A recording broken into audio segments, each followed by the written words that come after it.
అందరికీ ఈరోజు వచ్చేసి నేను తమిళనాడు స్టైల్ దిండిగల్ తలుపుకట్టి బిర్యానీ చేస్తున్నాను అండి. దానికోసం ఫస్ట్ ధనియాలు, జీలకర్ర, సోంపు, మిరియాలు అండ్ కాజు, బిర్యానీ పువ్వు, యాలకులు, లవంగాలు ఇవన్నీ కూడా పౌడర్ మసాలా చేసి పెట్టుకోవాలండి. ఆ తర్వాత ఒక మిక్సీ జార్లో ఉల్లిపాయలు, పచ్చిమిర్చి, అల్లం వెల్లుల్లి పేస్ట్ కూడా మిక్సీ పట్టేసుకోవాలండి. ఆ తర్వాత కుక్కర్ పెట్టుకుని అందులో ఆయిల్ వేసుకుని ఈ పచ్చిమిర్చి అల్లం పేస్ట్ ఉంది కదండి, అది బాగా ఫ్రై చేసుకోవాలండి. ఆ తర్వాత అది బాగా ఫ్రై అయినాక అందులో చికెన్ వేసేసుకుని చికెన్ కూడా కొంచెం మంచిగా ఫ్రై అవనివ్వాలండి. ఆ తర్వాత మనం ముందుగా మిక్సీ పెట్టుకున్న మసాలా ఉంది కదండి, ఆ పౌడర్ కూడా యాడ్ చేసేసుకోవాలి. అది యాడ్ చేసుకున్నాక ఒక పావు కప్పు దాకా పెరుగు వేసుకోవాలండి.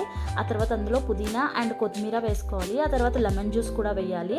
అది కొంచెం ఫ్రై అయినాక రైస్ వేసేసుకోవాలండి. రైస్ వేసేసుకుని మనము బాస్మతి రైస్కి ఏ రేషియోలో అయితే వాటర్ తీసుకుంటామో 1కి 1.5 కప్పు అట్లా వాటర్ వేసేసుకుని కుక్కర్ ఒక 3 విజిల్స్ వరకు పెట్టుకోవాలండి. ఆ తర్వాత వచ్చేసి ఆఫ్ చేసేసుకోవాలి. 3 విజిల్స్ వచ్చేసినాక బాగా చల్లారాక తీసుకోవాలండి. ఇట్లా పొడిపొడిలాడుతూ వస్తుంది. చాలా బాగుందండి టేస్ట్ అయితేనే.